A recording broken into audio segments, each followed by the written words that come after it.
Between two topics make new best friends. So grab a seat, get ready to go on the Clips Podcast Show. Let's enjoy the flow. Ain't nobody messing with mine. We'll discuss the latest trends and news. Laugh and debate, leave you feeling amused. Oh yeah, Tim the man as your host will keep the energy high. Interviews and stories that will touch the sky. Let's talk.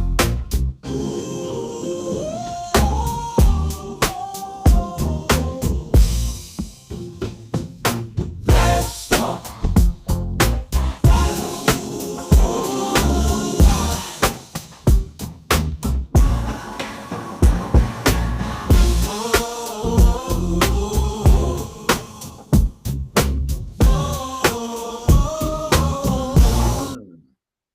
Monique, I think our subject tonight even touch. Well, it ain't gonna touch on that about your sons, but it kind of will, but it won't.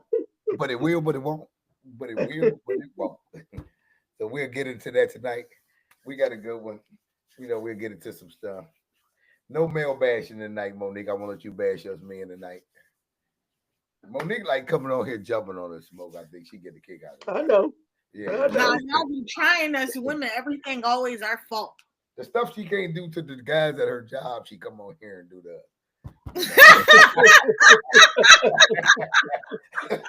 Because it's protocol. It's protocol at the job, so she can't do it. So she's like, I'll take it out on smoking JP and all. And anybody you bring on new. I still do it at work too. I'm just a little bit more smooth about it at work. That's why I say she look at them protocols and be like, okay, I can walk here. I can't walk there. I can't walk here. All right, give me a second here. Let me see if I can get this on.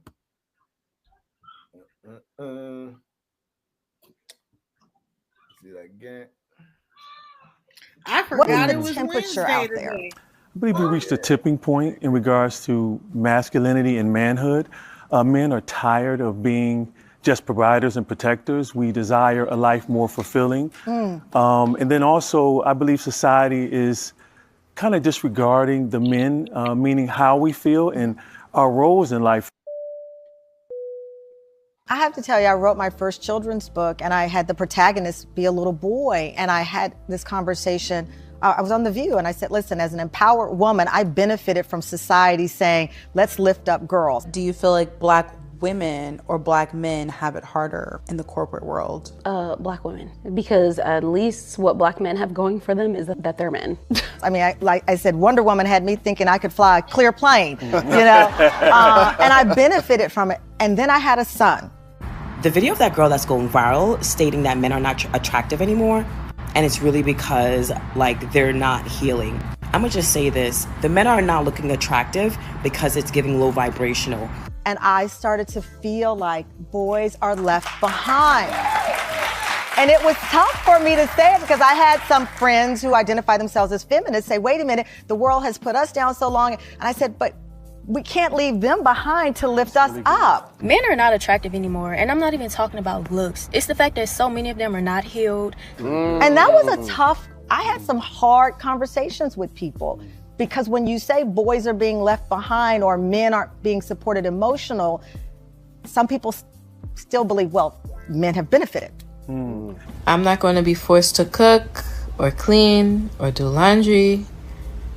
You're not going to torment me into doing that. We haven't benefited. It was a facade. We wear the cape like we're superheroes, but that cape is strangling us. And it starts from childhood. We're told big boys don't cry. Then when we get older, no pain, no gain. And then what doesn't kill you can only make you stronger. So I call those misleading mantras, and it's deceived us, actually hoodwinked us into a false manhood, something that's not comprehensive. We are also nurturers. We are also lovers. We're gentlemen. We're kind. We're compassionate.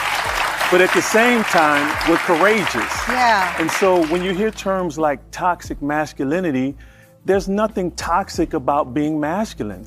Modern dating, especially in the West, has become a kind of game of chicken where young ladies, more and more of them, are vouching that they're going to drop out of the dating pool because it's kind of a punishment that guys aren't up to snuff or they haven't quote unquote healed yet. That older woman jealous of younger woman trope is probably one of the things that just bugs me the most. It's just so common, It bugs too. me so much bugs me because the it's most. like male attention.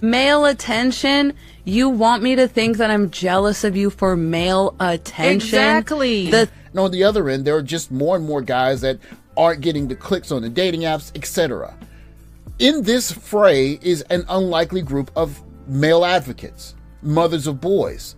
But that can't drown out the chorus of all of the information telling young women that they should simply not participate in the dating game and that men are toxic. And add to this mix academics saying that romance isn't real. But over time, people start to situationships. What point do you think it's come? And they're finding out that it's not for them. And the person, I don't want to carry anybody's baggage. And I've done it in friendships, and I'm not even having sex with my friends. Do you know the science behind it? The endorphins that go off when you have your orgasm and all the things that are connecting me to this person. I don't want to be connected to another man that is not my husband. As a Gen Xer who is a bit older and can see social media for what it is, there's a large number of young ladies that are kind of lashing out at not getting the guy that they wanted to commit to be with them. And a bit of older ladies who have lived that fast and fun lifestyle and they've had the situationships and they're finding out that it's not for them. And then you're seeing on the back end the ladies who are the biggest champions of be with who you want to be with and have fun and your youth is for you. Don't give anything to a man unless he's your husband. Now wanting to attract a husband to love on them. You can't have my body. You have to respect me outside of every aspect other than penetration. I don't want to have that be a casual thing because it's not casual to me. Sex is serious to me. And I believe God ordained it for you to do it with your purpose mate for your husband. The intention. There has to be an intent. It's no more willy-nilly just doing things because I like the way it feels. I'm not going to let my flesh run me anymore because it's done ran me into some trouble. I done been in the STD clinic. I never had one, glory be to God. But hey, I done had enough partners to where I could be sick right now. I done made some horrible sexual decisions. I've had an abortion, so I think God's love is just, for me, it's protection, and it helps you see through a lens of making better decisions. There are two ways I can argue a rebuttal on behalf of younger men that are dealing with the modern dating market. Or as the Boondocks said, now we can do this the easy way or we can do it the hard way. The choice is yours. First, the easy way. Yeah. And so when you hear terms like toxic masculinity, there's nothing toxic about being masculine. If this What do you building mean by was, that? If this building was on fire, would you want passive firemen to come in here eating donuts, relax? No, you want men full of masculine attributes, courage, strength, boldness, kicking down doors and carrying us out of here to safety. So there's nothing toxic about masculinity. What has happened is we've allowed that one word to define manhood. It's just an adjective, attributes traditionally ascribed to men as strength, boldness, and aggression. It was never meant to be a comprehensive definition of what it means to be a man. And so when you pigeonhole men into just two attributes of life, and then you look at the stats which say we die by suicide almost 4 times as likely as women. We commit almost 90% of homicides in this country. 9 out of 10 people to live to be over 100 are women. What has happened to men is that we're not tired of living, we're tired of not living. So that was the easy way. Now Mr. Z, Black in Effect, is traits that they maybe saw in their mothers or their grandmothers. It could be a Hold on.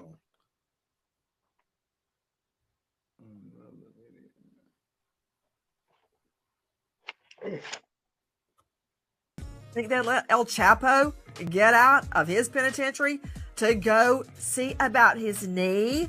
No. Jay-Z is sharing a new statement after the civil case accusing him and Sean Diddy Combs of raping a teenager was dismissed. Big breaking news tonight. For the first time in the history of New York City, a sitting mayor has been indicted for crimes. A former assistant to Sean Diddy Combs speaking out in a new interview with new allegations about wild parties and drug use. They are going to be watching basically porn for hours on end in front of people. He said sleeve and was going to get out of jail. Then cell phone call. The defendant's goal is to blackmail victims and witnesses either into silence or providing testimony helpful to his defense.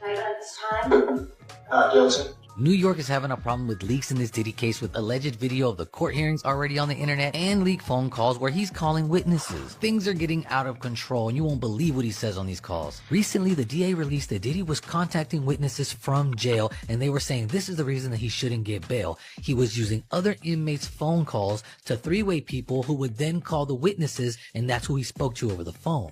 Also, in a weird turn of events, the DA who brought these charges against Diddy is suddenly resigning from his position during the biggest case of his career, and that is strange. So let's break down this insane phone call that we found online.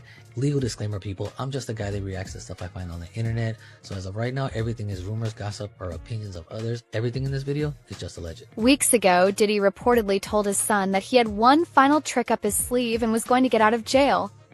Then, on February 2nd, Diddy was suddenly taken from jail to a Brooklyn hospital for an MRI in the middle of the night.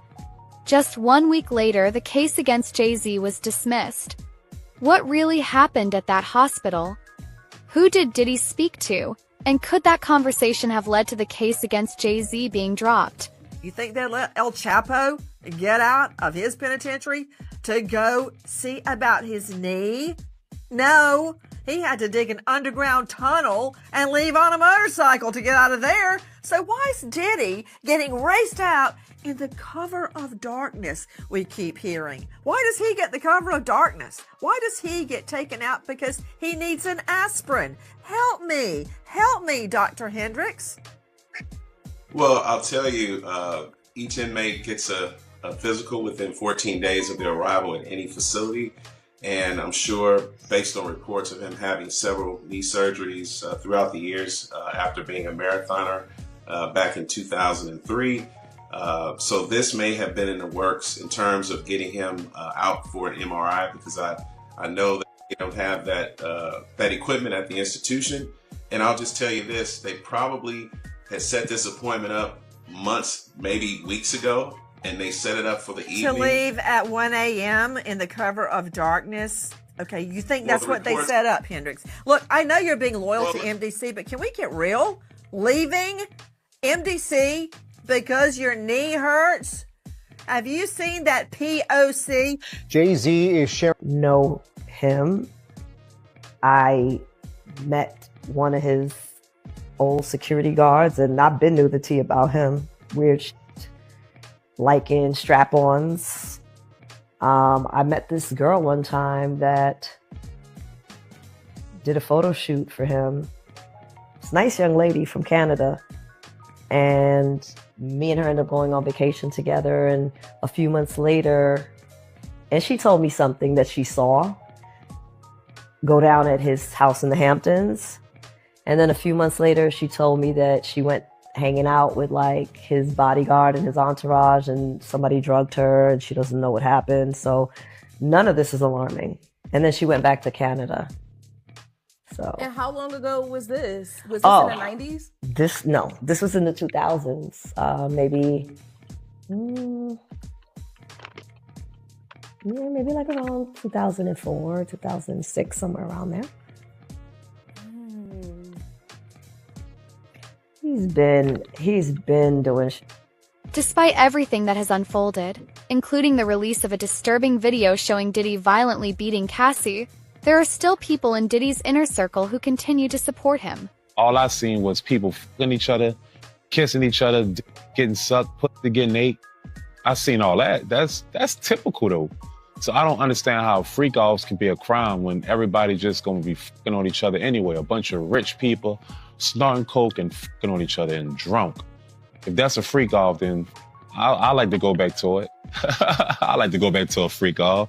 I like fucking celebrity business. And that's the fun thing about the freak-offs. In my time when I was there, it was like celebrities was fucking each other. Like all the movie stars and all the actresses was fucking like it was nothing. They was on that powder heavy, but they was fucking, hey, how you doing? What's down with you? Oh yeah. That's how it was. So I liked the freak-offs, so I don't know. Maybe I'm tripping, but it was fun to me when I was young and I was there. It was fun to me. I was a kid in a candy store.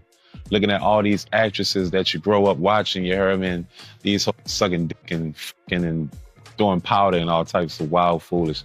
With few options left, Diddy is now claiming that the charges against him are racially motivated. He asserts that he's being targeted simply because he's black, and that those coming after him are driven by jealousy of his success and want to bring a black man down. Recently, Diddy's lawyers filed a motion to have the charges against him dropped, citing concerns about racial bias in the prosecution. Sean Combs asked the judge in his federal case to throw out one of the charges. Of medical neglect, staffing shortages, smuggling of drugs, some allegedly facilitated by employees. At least 6 staff members charged with crimes in the last 5 years, according to the AP. Some accused of accepting bribes and providing contraband. You know, no jail or prison is expected to be a 5-star hotel. We know that. But it's not supposed to be a house of horrors either. Yeah, the troubled and violent Metropolitan Detention Center in Brooklyn housing Sean Diddy Combs raided by the feds today. They're investigating poor conditions, rampant drug smuggling, mounting violence, and repeated inmate deaths. Eyewitness News reporter Darla Miles live at the scene in Sunset Park with what's really going on. Darla. Well, Bill, the Bureau of Prisons will only say this is an interagency operation to maintain a safe environment. But sources tell ABC News that inmates are not the target, and attorneys who've been seeing clients here for years say the timing is very curious. Well. Stuff is getting heated in there. On down. That stuff started yesterday. It says it's already a mess. Huh? I said that stuff is already a mess with the stuff starting yesterday. His case starting in court. Who else do you see going down with him in this stuff? You think it's somebody else that's eventually gonna go down in this? That they probably gonna drag into this that's gonna go down with him? You don't think it's nobody else gonna end up getting drugged into this? No, because one person who was supposed to be getting drugged, his case just got dismissed. Who was that? Jay-Z. Oh, he just got dismissed? What? Get out of here. I don't know. I just think it's a stupid reason for him to be locked up anyways. I mean, of all the things you could have got this man on, y'all gonna get him on some freak stuff. I don't think that's why he in there. You know, I think it's dealing with, you know, you trying to go against the big wigs, and they like, we're gonna have to show you. But you know, because think about it, that stuff been going on forever. You know, with other famous people. You know what I'm saying? That stuff been going on for a minute. I'm like, dude, though. He said, "Yeah, when I was younger, that was the place to be." Yeah, you see what and then I can actually say the same thing. When I was younger, come on, man. There's chicks all over here come on, man. I'll be like, woo, let's do it. Look, he's talking about it was actors, actresses that's famous that we watch now, just in there, they going ham. And he's like, hey, how you doing? He said, now they do it at the Wade Mansion because Diddy Mansion got shut down, so they had to take it to the Wade Mansion. Stop it. I'm sorry. Golly. I'm so for real. They at the Wade Mansion now doing it. They didn't went over there, huh? Yeah, they was doing it at Willie House first, and then things started happening with his bodyguard talking too much, so they had to take it from Will House because his bodyguard didn't know how to shut up.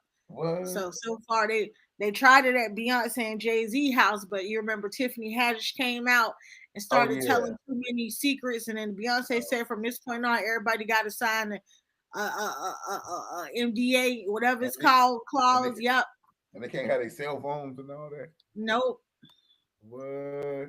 So you think he gonna beat this case? Y'all believe he gonna beat it? Get out of it? If he shut up, yeah.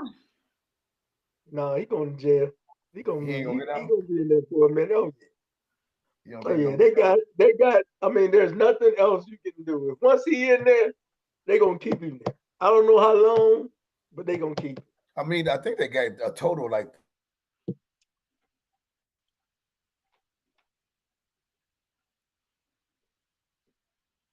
Okay, total like. It looked like he froze, didn't it? You know? He is froze.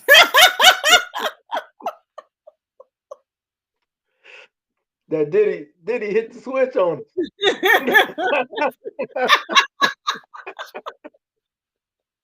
Shut us down. Oh, I can't laugh too hard. Oh. I mean, he still froze. Go out and come back in. Like you be telling us, go out and come back in. He did. He went all the way out. I see your big head now. You see my head? Your head. I see your big head. I do. Head. Don't smoke. I got a real big head. Big head and a little body. Mm.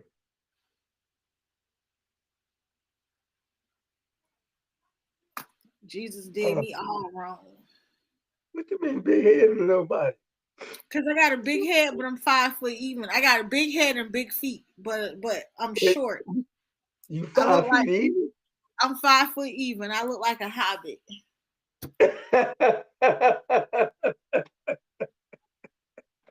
Stop. Then he gave me big boobs to support on this little body. Ooh. Mm. Mm. No type of care. Well, you handling it well. You handling it well. What she done now? What Monique done now? Go ahead, Mo. I was just telling Smoke that I'm a little person. He didn't know I was a little person. That camera make her like she's 7 foot tall. No? Yeah, make me look real tall and big. Don't know. I'm just little in real life. She she's 5 feet, man. I didn't know. Yeah, she a little. She a hobby. I'm taller than Jazz though, so Jazz make me feel a little better because Jazz 4'11". So I got to think on her. Good taste. At least you taller than her. And I had another video, and I didn't even get to get it in. They messed me up. But anyway. I like how you found the men videos making men just look. Yeah. So like victims of the world. Yeah. Oh, wait a minute. Speaking of that video was basically I put that was for you and Jazz because I wanted y'all to understand. Men, we don't have no go-to. We don't have any go. Hey, Smoke, do we have any kind of centers we can go to for treatment? Do we have any all this stuff? The man clearly explained, Monique, that it's a lot of men that's damaged out here. Y'all not understanding these men are they need psychological and they need treatment. A lot of them are just because you got to realize, like he said, we're told suck it up, be tough, this and that. So we don't have nothing to vent to. Y'all do have centers. Huh? Y'all do got places that y'all go to. Y'all got the barbershop. Y'all got the basketball court. Y'all got the sports bars. Y'all got on Sunday when y'all get together and y'all little biker clubs and all of that. Right. Y'all got places. No, listen. Did you really mention those? She said the barbershop. When men are down, we're down. There's no centers for us to go to. There's no place where you get any food. There's no place where people help us get money and do all this. But women have all those things put before them, but we don't. If I lose my job, I lost my job. I got to find a way to make it basically really on my own. And at the same time, if you lose your job, Mo, you can call any man you ever do in your lifetime. He'd be like, "Come on, stay with me, baby. I got you. Come on, guys that let a woman stay with them." Yeah, Not in this Yes. day and age. No, Yeah, we don't have that. No. Because you keep missing on the most important word that they said. Simps. Yeah. We always gonna have them. They ain't gonna never let you go without nothing. That's true. And think about it too. Like he said, most men go through trauma experiences, and then at the same time, y'all women still want us to provide, do all this stuff, and still be ahead and still hold this stuff all together, even going through stuff. But when y'all going through, it's a nervous breakdown. I need help and all this other stuff. Y'all Wait, gotta start. the world's supposed to stop until you get your stuff taken care of. Who was that? I don't care what we got going on. I don't care what we got to do. The world's supposed to stop. The world got to stop until you straight, until that woman is straight. Until she's straight. Yeah. That's how y'all feel? That's the reality. You know men like this, like Monique, they pretty much traumatized from anything. It could have been something in their family got done to them, relationships, anything. Them guys are unhealed. This is why I'm saying a lot of women get in relationships with men. Those men are unhealed because they don't have nowhere to turn to. Do you agree with me or not? Now, I agree with that part. There are a lot of men that are unhealed. Not having a place to turn to, I can't say yay or nay, but I will say there are a lot of men unhealed. And I'm going to say this is why I don't say yay or nay, because granted, y'all are right in the aspect where a lot of men are told, shut up, suck it up, you a simp, you this, if you that, you crying, you a little, like, I get that part. But y'all also have a lot of JTs out here in this world that were y'all's principals, that were y'all's, high school coaches, that were there as a listening ear. And a lot of y'all was just too cool for school. Y'all didn't want to take that route. Y'all didn't want to hear the other options of what you could be out here, which avenues you could go. There were a lot of people that just wanted to fit in. And so they went down that route where they had a little bit more traumatization because they didn't want to listen to the experience. Yeah, I mean, that's just, Well, see, you got to weigh it like this. Everybody paths are not the same. Everybody got different variations and different experiences throughout their lifetime. Okay, I could use me for a quick example. My whole life, you know what I was taught my whole life? I played football, right? Mm-hmm. So in football, I was taught break his neck, hit him, make him blow snot bubbles, kill that mother, take his name out, do all this. This was my whole 5 through 18. This is what I was taught.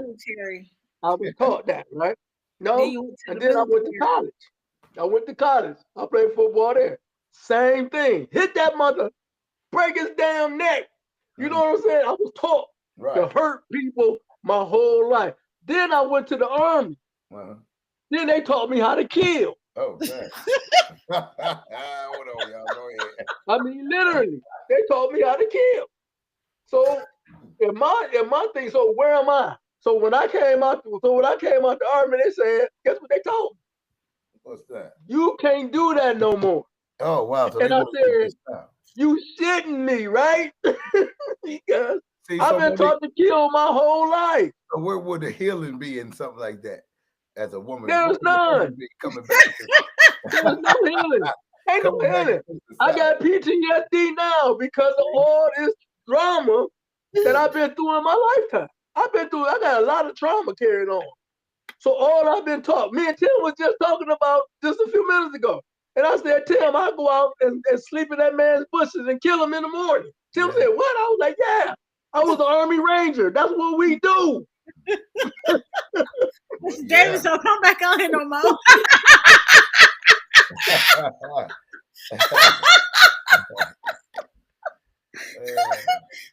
Smoke had to keep himself calm. Don't come back on here no more. Be up here plotting. So I'm saying, and I'm gonna be honest. Trauma, I carry a lot of trauma. And there's a lot of us out here that have been through the same, that's carrying a whole lot of trauma. You drop in the war zone, that's automatic trauma. You see, look over and see your friend get blown up. That's trauma. So we deal with trauma. Veterans deal with trauma every day that's been in the war zone. Mm-hmm. That's automatic. So you carry this, and just think about this. My whole life, all I've been told and taught was to hurt somebody or kill them. Then you send me home and they tell you, oh, you can't do that no more. No, you can't do that. You got to go back to acting like you was once normal. Right. But it's not put on your best act. It's not a switch. You just think you can just turn a switch off and on. Yeah, you just turn it off. You got, okay, you can't do that no more. And you like, what? If you don't turn it on, you're going to jail. Okay. Exactly. Right. For a lifetime. Right. So it took me a while before I had to calm down because I was an angry man for a long time. I ain't take no shit. I ain't want to hear it. Or else we were going to blows. And I wasn't playing. I mean, but because of what I've been through, I didn't know how to deal with my anger. Mm-hmm. The only way I knew how to deal with my anger was to get physical. Oh, okay, yeah. Because that's what I did my whole life. Right. So it ain't easy as everybody say, man. You just come home and you're supposed to be like, hey, how you doing? Yeah. And they call you a BITCH or something. You looking at them like, motherfucker, I'll kill you right now. Hey, I'm a trained assassin. I'm a trained assassin. Let me ask you. So for me, it took me a while to make the and most soldiers and Marines and all that, it take a while to get adjusted back to civilian life. That's what I was about to say, yeah. It take time to do that, don't it? Yeah. And that's a hard road. And I've seen some of them just lose it all together. All right. So I ask women this all the time. What do you think what's the definition of feminism? The definition of feminism. I don't know, because I'm not a feminist. So I can't even tell y'all that I'm not a feminist. You ain't gotta be one. I say, what's the definition though? I don't know, because from what I have gathered to understand what a feminist is, it don't apply to me because I don't got none of them privileges. You ain't got none of them? Why you not? You a woman. I ain't got none. Tim, you just heard me say listen. She went to let me tell you. Listen, listen, man. All right. Well, I'm gonna give you the definition I found. Here it is. The definition I found is like respecting diverse women's experiences, identities, knowledge, and strengths, and striving to empower all women to release their full rights. That's why I know I ain't no feminist, because I don't care about a whole lot of women or their rights. Some of y'all look too entitled out here in America. Just y'all got woman parts, and that's a problem that I have always said is a problem growing up. You know, so that I don't agree. You don't agree with that? So no. When you was married, you know, going from this feminist perspective, who was the boss? Was you the boss or was he the boss? If we using this feminism perspective, who was the boss? I was the boss. In the marriage? I was the boss. How? Because I didn't marry no leader. I married somebody who had to be told go left, right, up, down, turn back around. I had to make all the, you know. He went to work. Wait a minute. Did you marry him knowing he wasn't a boss? No, I didn't know that. That's what I'm trying to save Jazz from right now. I didn't know that. That's what I'm trying to stop Jazz. You trying to save her from what? From a guy that's not a boss? You know, see, because I was young and naive, I didn't know what traits to look for as far as leadership qualities. But now that I am older, I understand leadership qualities. And if you are having to lead somebody so soon in your relationship, you're going to forever have to lead that person because they come to you for those decisions.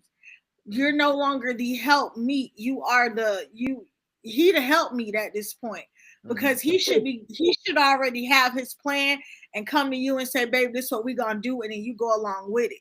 Okay. Versus, hey babe, how do I do XYZ ABC 1 2 3, and then you got to break it down bullet point by bullet point what this is.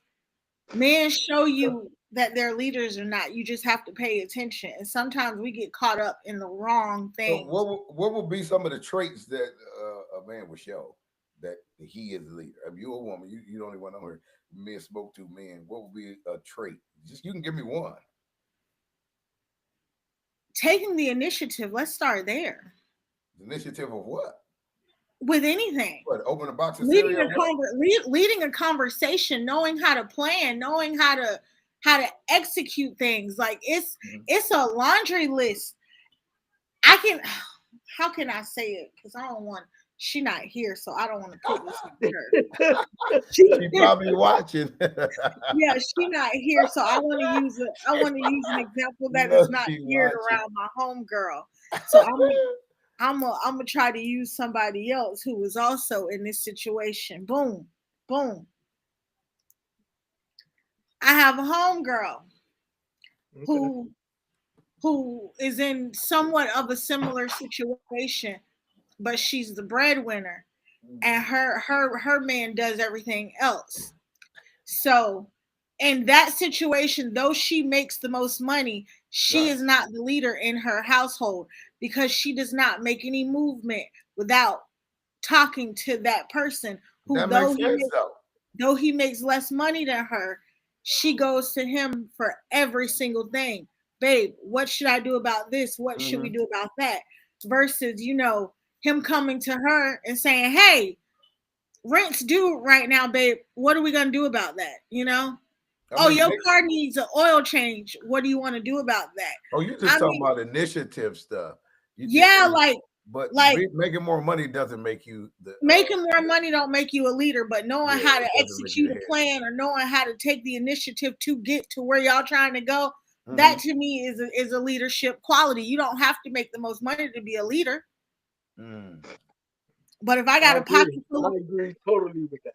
If I got a pocket full of money and I don't know what to do with it, and I come to you as the leader, we done just hit the lottery, and I say, hey babe, I won for $100,000, and you looking at me like, well, what we gonna do with it? Well, what we gonna do with it? We just about to blow $100,000 going to Jamaica and the Caribbean, because we have no idea of how to handle this. But if I have somebody who's a leader and he says, oh, we just won $100,000, well, babe, you got student loan debts you got to pay off.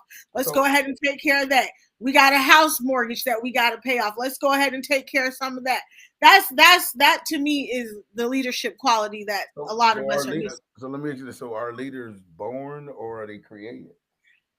It's not on you. It's in you. It's in you. So you saying they created it? Yes, because there are a lot of people who don't. It's not in them. They can try to learn it, but if somebody tells them, "Hey, what you've learned is not right," they're gonna automatically veer from what they've learned and what they know because somebody told them it wasn't right. But if it's in them, it don't matter what nobody tell you. You know how it's supposed to be. That's right. You see your daddy take care of your mama for the whole 29 years you've been alive. So from what you see, you're the man, you're the breadwinner, you're going to take care of everything. But then you got your homeboy who's learning from you on how to do things. And he get with Sally, and Sally say, well, my mama always took care of my daddy, so you not about to take care of me. And he foils, and he no longer is on the plan of I'm going to take care. You're not a leader, you're a follower. Somebody's telling you how to move. Now watch this. Check this out. The question was asked to me. Well, now I don't want to go into the 50-50 thing. That might make your dreads come out again. We don't want to do that.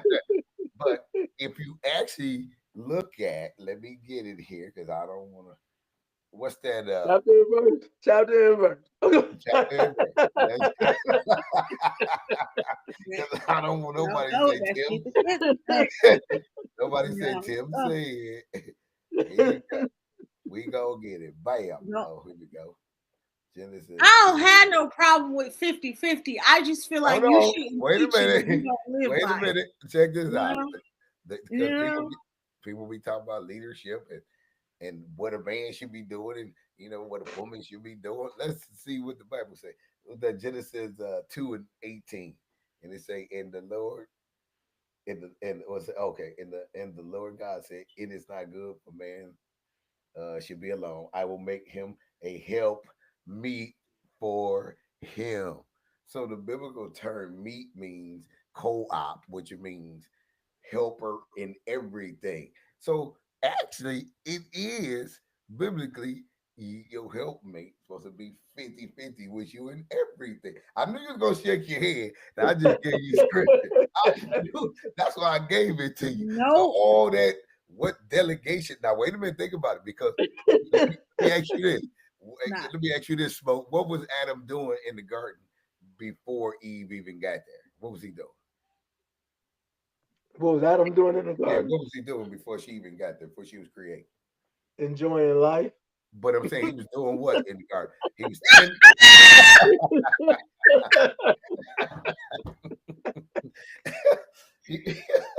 he was lonely, Smoke.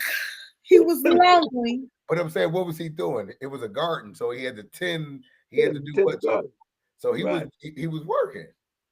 So when she came along, what was her job? To help him. You see what happened when she helped in the garden, right? You see what happened? Everything went downhill from there. Maybe he should have delegated her to do something else besides work in the garden. What you mean everything? What you mean? You gotta delegate something else. What you see? There you go. Try to get out of it. We should have delegated her to something else besides working in that garden, because once she worked in that garden, all hell broke loose. Sometimes, again, leadership. You should have led her the right way. You should have said, "Baby, I can tell right now the way you throwing that hoe. You don't even know what to do with it. You just sit over here, and you dwindle this vine. Make some shoes out of this vine. Maybe we wouldn't have had the issues that we have now had he delegated." My point is, if you actually look at that scripture, it's in everything. It's not in one thing, or you should do this. Now, if you could do that, that's cool. If somebody financially gifted where they can take care of everything, that's cool. But when you do this thing right here, it's in everything. See, that's what people see. No, again, what we gonna rewrite it? What we gonna do? Rewrite it on it? But me and 50-50, we're gonna have to figure out our 50-50 a little differently. Because I don't see too many people getting evicted on 50-50 rent. No, that's not true. No. What you mean? I don't see too many people getting evicted on 50-50 rent. I'm serious. Wait, hold on. Let me ask you this: if you're doing something by yourself, what are you doing? Making it work. But that's what 100 by yourself, right? Yeah. Okay, now think about it. Like Mr. Davis told you, if somebody come in and take half of that away, what's happening now? Then that just means I got to work twice as hard to get back the half that you done took away. That's what I mean.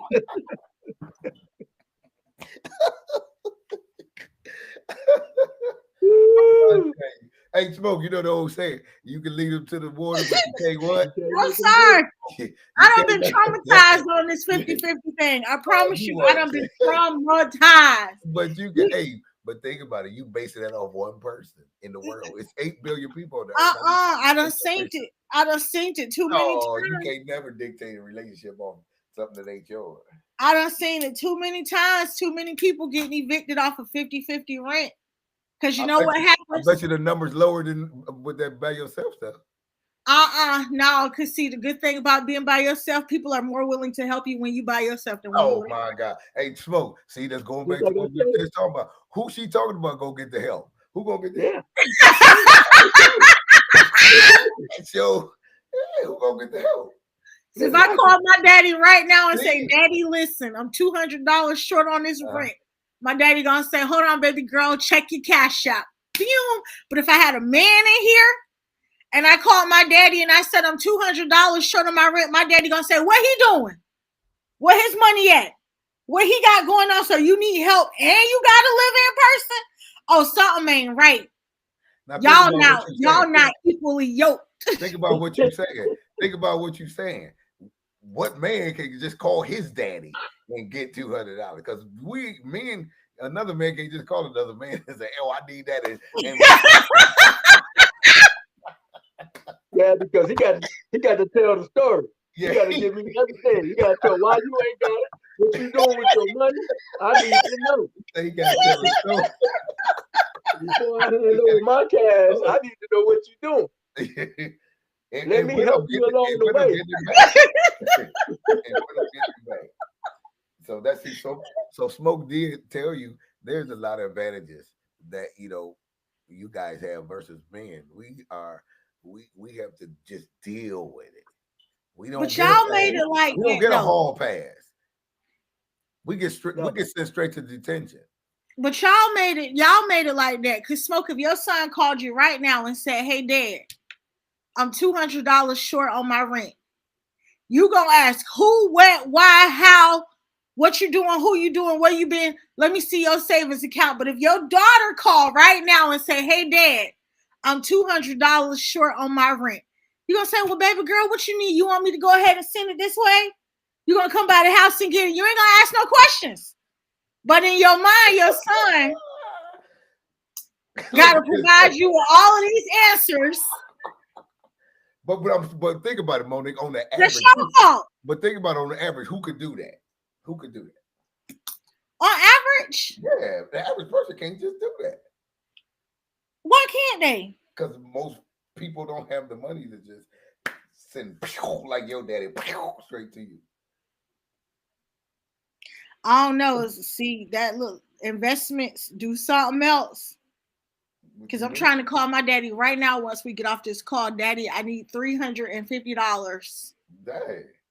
You need to push you know what you need to do? You need to post your daddy's number right on the screen. So everybody can call your daddy and get a straight to him. Call my daddy right now. Daddy, I need $350. You told me after I had this surgery to give you a call. You was going to handle my bills. Okay.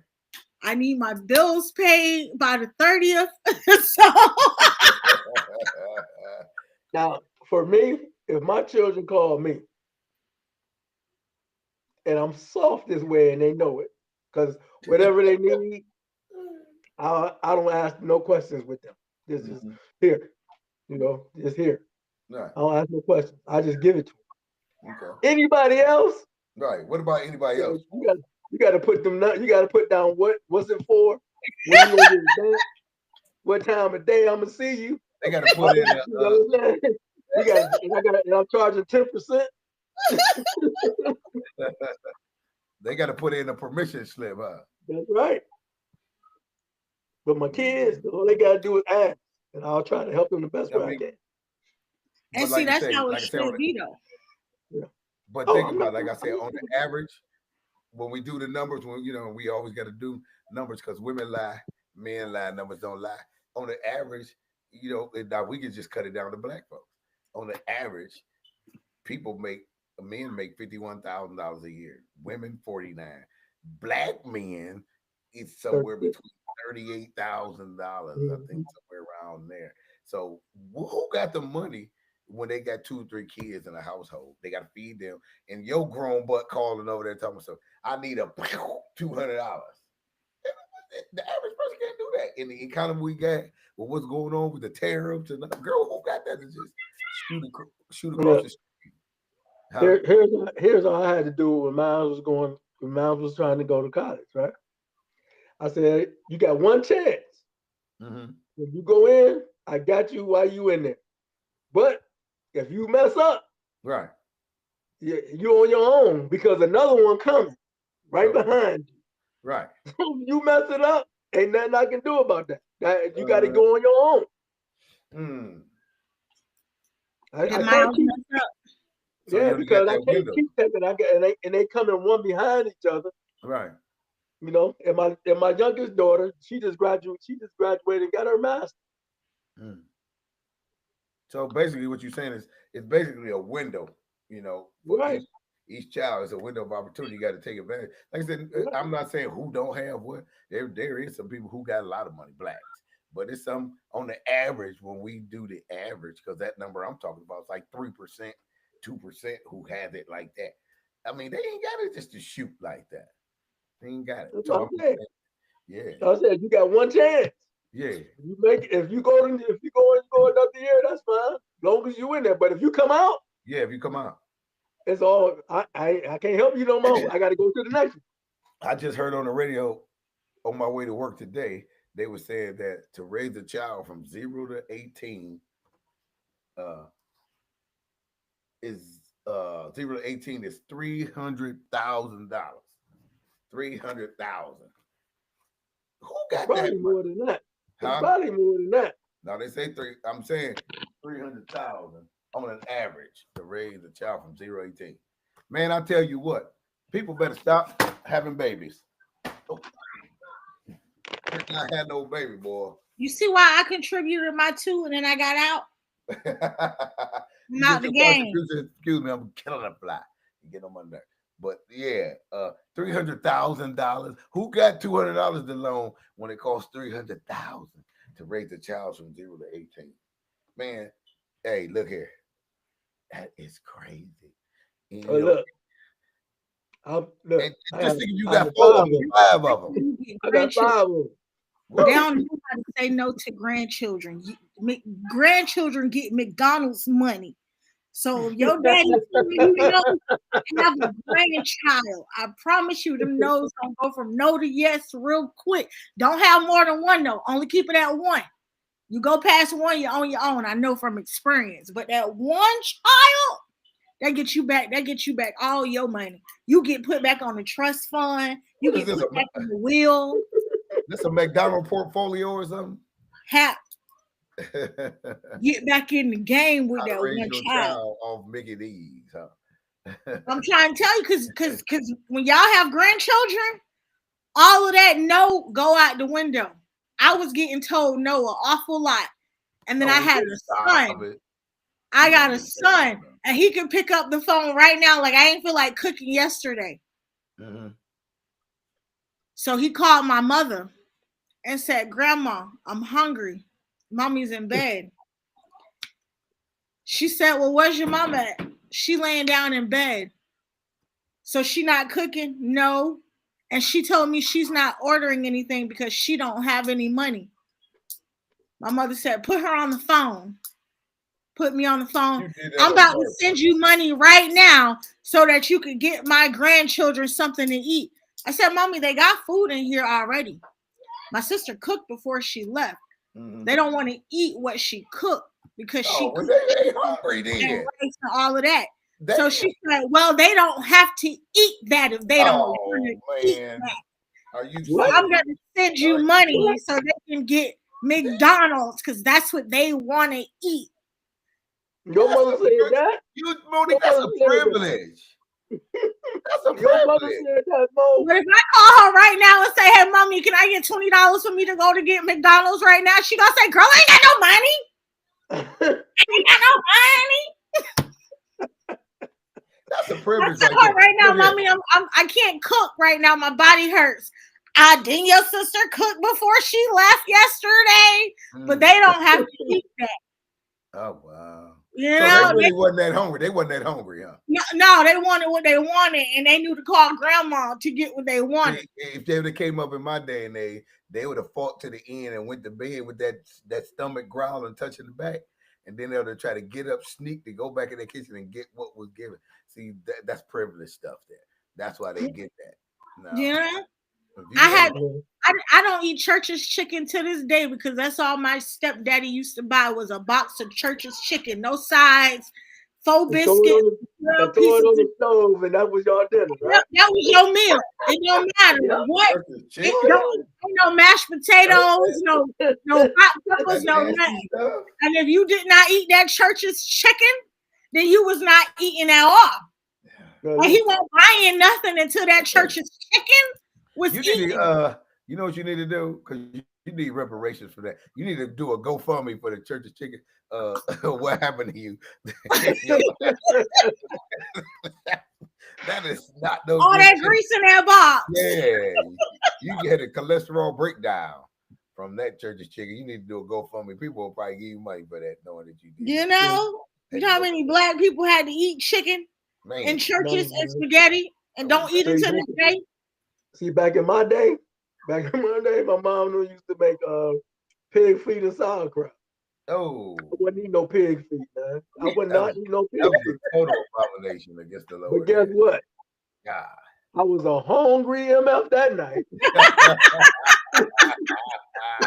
You was like, I don't care what the Lord said. I'm chewing this bowl. Back in my day, once the food is done, that's it. Ain't no cooking, nothing. Ain't nobody going to that kitchen. Ain't nobody eat no cereal. It wasn't none of that. If you ain't eat that, that was dinner and that was it.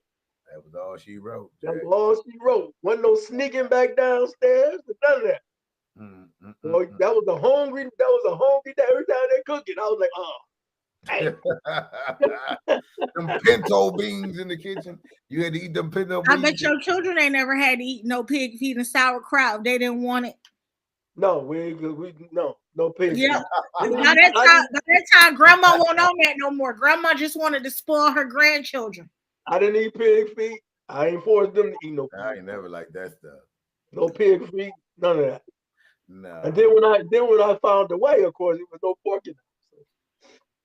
I ain't say it wasn't getting cooked in my house. I said I just wasn't eating because it was definitely getting cooked to the black folks. Oh, that's not when I said when I said no pork, I meant no pork.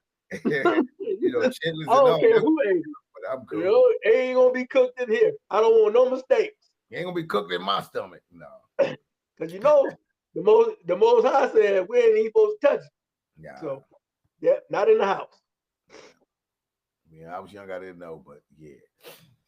Well, y'all, that was a pretty good podcast. We got a short one tonight. We ain't have a real long one. But I'm still ready to start fussing. You still want to fuss? Oh, you want me to get Mr. Davis to chime in? No. I get Mr. Davis to come in. He jump on both of y'all. I ain't ready to cuss. I just said I want to fuss. He'll go right that boat. Then she over here by herself. You know, Mr. Davis. I like Mr. Davis. Mr. Davis and Miss Shopaholic are two of my favorites so far. You like Mr. Davis? Don't nobody top Miss Shopaholic though. Miss Shopaholic is in the league all by herself. Craziness there. That's pure craziness. Well, you gotta realize Mr. Davis was finna top her, but Smoke had to stop him in his tracks. He was finna try to go. Yeah, Smoke had got real offended real quick. He had to check himself. Smoke had adjusted them shoulders and he had to change his oil real quick. Smoke changed his oil. Change his oil. You know, it's a shame men shouldn't be like that. What you mean? Y'all, because y'all got some egos on y'all. Ego. This masculine energy that y'all always want to project. It seems like y'all get offended as men easily. Women, we talk junk to each other. Women don't. The only time a woman does not like we for the most part don't get as offended because where you think cat fight came from? We're naturally catty people, so we can have chit chat and cat fights and still be laughing with each other 2 minutes later. That's just how we are. But y'all don't let it go until you get it off your chest that this is how I feel and this is what I would have done to you. Like that's just. I ain't gonna tell you what I'm gonna do to you. I'm just gonna do it. See, we don't even need to talk about it. Ain't no what we talking about. See, y'all be ready to go to blows real quick. No, that's why, as a woman, it's funny you said that. That's why, as a woman, because I just seen a video this morning. I was gonna put it on here, but I didn't want to do it. I think a woman was in the streets with they was young. You did about 20, so she tried to go toe to toe with a young man in the middle of the street, and the guys that was there was actually trying to hold him, but she insisted on going toe to toe. So the guys let him go, which I don't condone the man really beating on a woman and hitting her. But she insisted on bam, him in the face with some punches, and he started hitting her with one hand. She couldn't even handle him with one, and she really started trying to go crazy. He used the other one. Man, that girl was knocked out, standing up. That's why you will never see me, my 5 foot even self trying to fight with any man. Well, that's what I'm saying. So why are women all of a sudden in this society think they can go toe to toe with men. I mean, this is they're not as strong bewildering as me. we are. Period. I don't care. I mean, they're not as strong as we are. I was raised in a society where that man is not allowed to hit you. See, I wasn't raised in that society. I was raised in don't put your hand on a man if you're not ready to get knocked out. But That's where I was raised. That's true. But I'm just saying, you know, we got a lot laws. of women. We got laws and stuff that prevent that. But why are these? They think that, now, granted, there is some big women out here that can overpower some smaller men and beat them. I've seen that too. But I'm just saying, on the average, a man is just flat out stronger, quicker, physically, and everything else. And he could hurt a woman. Why do they think they can do that? You see a lot of men actually pull back because they don't want the repercussions. But women be thinking, I can whoop this man. But in a lot of women's eyes, if you are displaying characters of bitch assness, they no longer look. Don't take that for granted, though. They're no longer looking at you as a man. They're looking at you. That don't mean he still ain't a man, though. You got a whole lot of bitch assness in you. So in her mind, you're a female now, so I can treat you. That's why she like found you're out. a female. It come the great uppercut, and she knocked out. But me, little old 5 foot me, I don't want to argue with you. I don't want to go toe to toe with you. That's smart. I'm 5 feet, and I fall hard. Here's the thing with men. Here's the thing with men. If women, y'all understood this, what men do, y'all will be better off too. Because with men, our arguments and our back and forth in our head, we like this. If we keep this shit up and it's going out of hand, there's going to be some physical aspects to it. We're territorial. And I don't want that right now. I don't want that. But that's an every man confrontation. Yeah. So we start talking and yelling, you will see a brother be like, fuck, nope, not today. Yeah. I don't feel like that today. Yeah. Because we already know that other side is physical. It's going to be physical. There's nothing else. And that will stop us from doing a lot of things. That's why a lot of guys, they know if they get into it, somebody going to get hurt. That's why a lot of guys, like Smoke said, they pull out. But let me ask you this, because another word is used loosely, and we'll close it out in about 5 more minutes. Is there a such thing as toxic masculinity? No. There's no such thing as toxic masculinity. Being masculine is women not want men to be in charge. That's all it is. That's all that is? That's all that is. How can you be toxic? How can you have toxic masculinity and I'm taking care of you? How am I toxic? Because I'm going to work every day? Where's the toxic? Where is it toxic? I'm working two jobs to support us. Where is it toxic? I've never heard of toxic femininity. I come home and expect you to cook dinner for me after I done work 18 hours. And when I come home and say, where my dinner at? That's being toxic? No. That means that you fell in being my helpmate.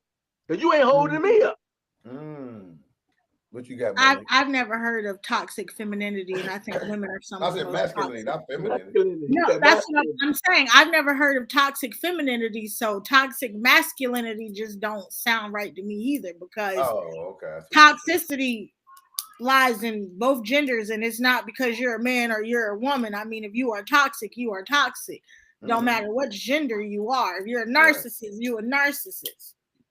Right, but you never heard a man say toxic femininity. You know why? Because it don't exist. So it's just a word. We as being men, toxic masculinity don't exist. That just came about because women don't like men being in charge. So everything that we do, they're against it. They're not getting their way. Right, exactly. So basically, it's a rebellion against what I just went to in Genesis. It's a rebellion against that order. So, it's against that order. So this is the rebellion is really not against men. Guess who it's really against? It's themselves. That's who the rebellion is really against. People, the women out here think it's against the man that they with. No, you really rebelled against God, not against that man. See? So that's what that really is. Yeah, toxic. Those two words really don't even go together. Masculinity and toxic.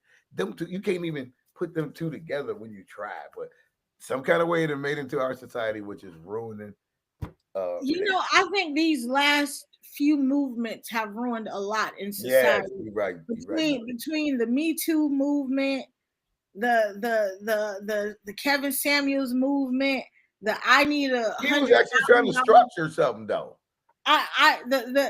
Before Kevin Samuels, I had never heard a woman say she needs $100,000 man.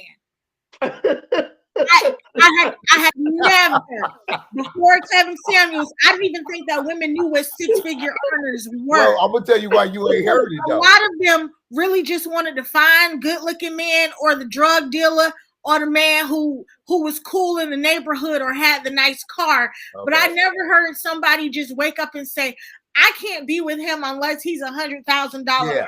Yeah, and it's really funny because the women who are big on this $100,000 earner can't spell $100,000. They weren't even attracted to these type of earners growing up. Right. So how can you all of a sudden go from wanting Pookie and Ray Ray to now you want the anime nerd who was reading Harry Potter books? Because those are the six-figure earners, the ones that you will never pay attention to growing up. Those are the six-figure earners. So I don't get the whole he's got to make $100,000. Baby, understand something. I'm very good at math. Your 31,000 and my 60,000, we got $90,000. We can make some shake and bake with this $90,000. You make 50, I make 50. We $100,000 earning household. Well, I don't really understand it at all. You got to think about it though, Kevin. You say you didn't hear about the $100,000, the woman needing $100,000 man took Kevin Samuel. That had nothing to do with Kevin Samuel. $100,000 man, people, six-figure men always been there. They didn't just get hip to until Kevin Samuels brought it out about the qualifications of even being able to receive a man like that. And next, you know, every woman want one. But you know what? You don't qualify. A lot of them don't qualify, but everybody think they qualify just because they a woman. Woke up and decided I'm a woman. Yeah, I'm a woman. Automatically deserve it. I'm better than her. I should get $100,000. I should get $100,000. I'm a woman with 2 kids. I already know my dating situation is already limited. I already know my chances of meeting a man with no kids is very slim. Then I'm already a bit of a healthier woman. Mm-hmm. So I already know I ain't trying to get in nobody's gym no time soon. So if you wanted them ones, like you can run around the house. You ain't got to go to the gym. Run around the house. Right then and there. I like to cook. I like to eat. Okay, so that done eliminated me from at least 60% of the 100,000. Then he got to be a certain height. I'm 5 foot even. I can't be with no man who's 5 foot 2. Hold on, because most women, no matter 5 feet, they can be 4'11". They be saying he got to be 6'4". That's what I mean. Again, I have been taking out. I done eliminated at least 70% of the men right then and there. Yeah, it's a lot of not realistic. We're gonna have to get up. We're gonna have to bring that. It's a lot of women who are living in delusion in this day and age. Y'all can't go from being Me Too people who don't want to be sexualized and over sexualized to now you being sexualized for $100,000 earner. Because y'all remember just 10 years ago, women were in the street marching saying the way I dress does not define me and who I am. And that does not mean that I should be getting taken advantage of. But now you putting on these same skimpy clothes that you was just marching in the street about 10 years ago to try to attract the man that you want to look at you because you wearing these skimpy clothes. Women are a contradiction when it comes to movement. Yeah. That's a you know what?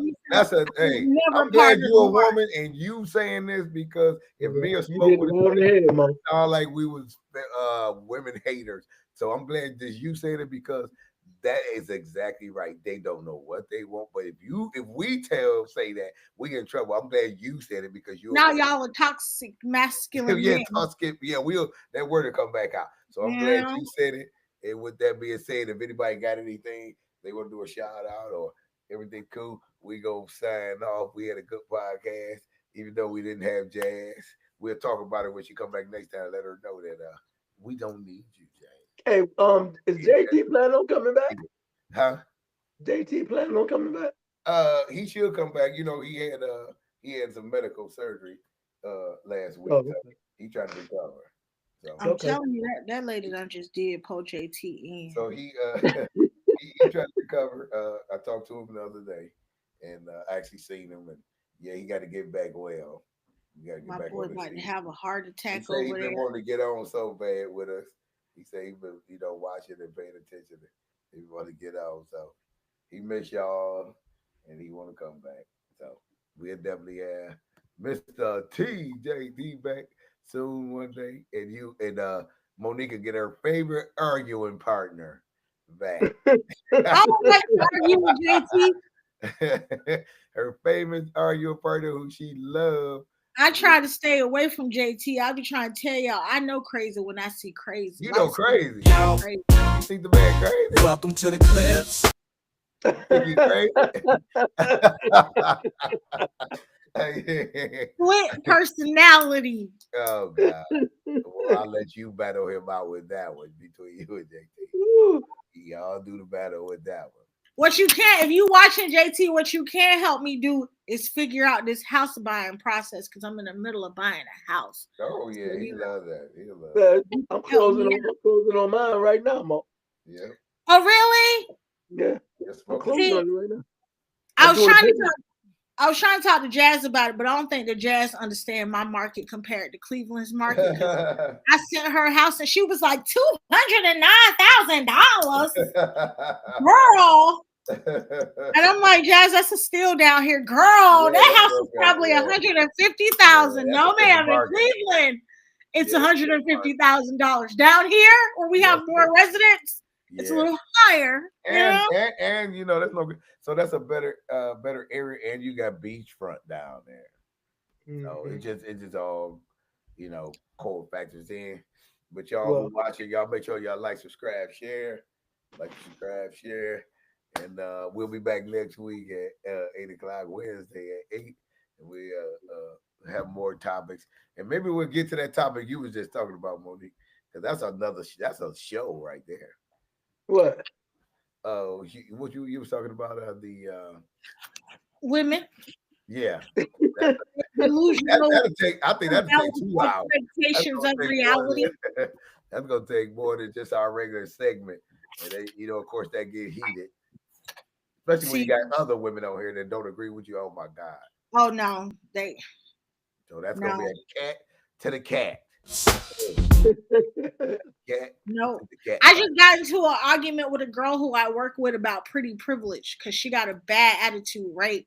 And she's not really the prettiest woman, and she got a terrible attitude. So she's new to working with me, and she doesn't like how she has to work harder than I have to work. Oh, gotcha. And we got into an argument one day, and I told her I feel sorry for her, and I said, I feel sorry that you will never understand this privilege. You're gonna have to work hard for the rest of your life because you don't qualify for pretty privilege. Whoa.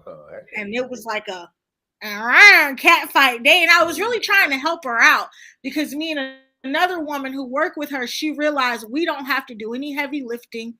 We don't have to do anything but basically just show up and smile. Oh, wow. But she got an angry attitude and she got to work hard all day. And I was explaining to her, that's why you got to work hard, because you got a beast personality. Hold that. We'll do that subject. Pretty women versus not so pretty women, and one get the privilege. Oh, next week's show. That's it. She just gave it to us. No. Y'all tune in next Wednesday. Monique came over with the subject. Y'all make sure y'all here to hear this because we go cover it. Mo. We go cover it. When the topic is too controversial, you'll see. Let's talk for a while. At 8:00. Discuss this. Versus not so pretty. I don't want to use that other word, but I want to like it. Come looking for me. Next week we got. With that being said, subscribe, share.